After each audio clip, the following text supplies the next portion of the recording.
Thanks very much indeed for giving us your time this afternoon. Could I ask you to start by introducing yourself and say a little bit about your work with ESF in recent times? Yes, I'm Lola Young, Baroness Young of Hornsey, and I've been in the Lords since 2004 now, which is a short time in comparison to a lot of other people. But in that time I've been involved in a number of committees, and one of them was the EU Subcommittee G, which dealt with social policies and consumer protection, and that's a subcommittee of the EU Select Committee. I think one of the great things about that experience has been introduced to such a wide range of subjects, everything I think that is important to people. I think that's the key issue.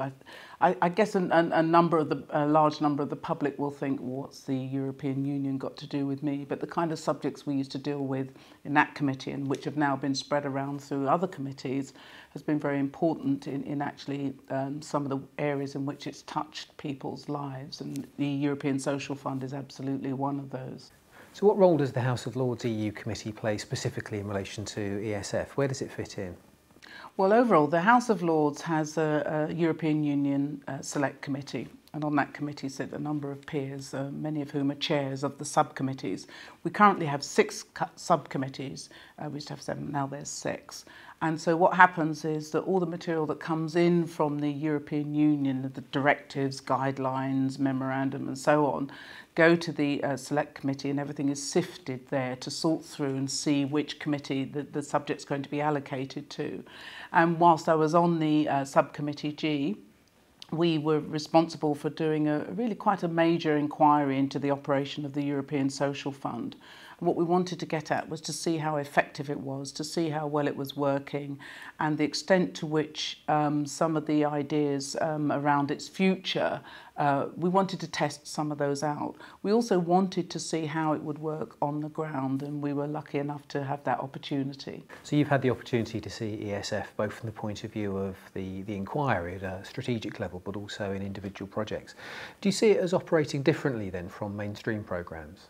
Well, one of the things we were concerned with right from the very beginning was to find out about the extent to which it was possible to help those who are hardest to reach in the labour market, those who've had the most difficulty in getting work. Some people, as you will know, come from communities where work is very hard to come by, and that's partly because of a lack of skills, also partly due to a lack of confidence or a sense that somehow they're not going to be able to make it in the job market in the way in which they want to. So we were quite clear that we wanted to have a look at this particular aspect, and indeed we, on our visits to a couple of different organisations that work with people who did fall into that bracket of being hard to reach, we were able to see how the ESF can make an intervention that was actually very useful on that score. So we had a conversation with, for example, a number of young people who were who were with an organisation that was specifically geared towards those young people who found it very difficult at school. So many of them had been excluded from school for various reasons. Many of them had real confidence issues. A lot of them had issues around things that we would find quite trivial. So, for example, time management, or not being able to get up early enough. And that seems like something, you say to somebody, well, pull yourself together. But for some of these young people who've come from very difficult backgrounds and who've not had that kind of level of self-discipline imposed upon them, they've been thrown out of school, find that kind of thing very difficult indeed. Now, achieving those outcomes may seem, as I say, like something quite small, but actually it's very, very important, because if you can't get up on time to get into work, then you're not going to, or into an interview, then you're not going to do very well in the labour market.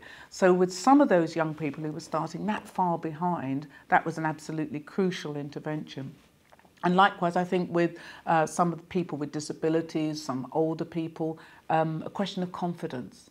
So how can you instill confidence in somebody, particularly somebody who's been out of the labour market for some time? So that's all about having one-to-one sessions, mentoring, supporting, encouraging, so that people feel that they are able to enter into work at some point, and that's absolutely crucial. Do you see it as operating differently then from mainstream programmes?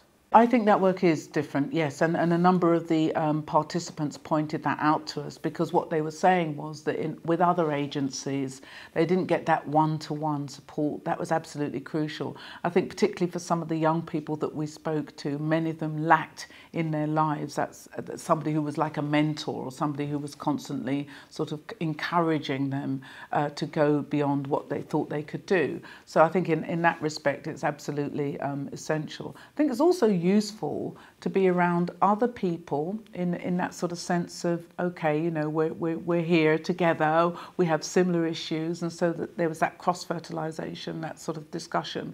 And again, I don't think that comes through necessarily in the work of other agencies in the field.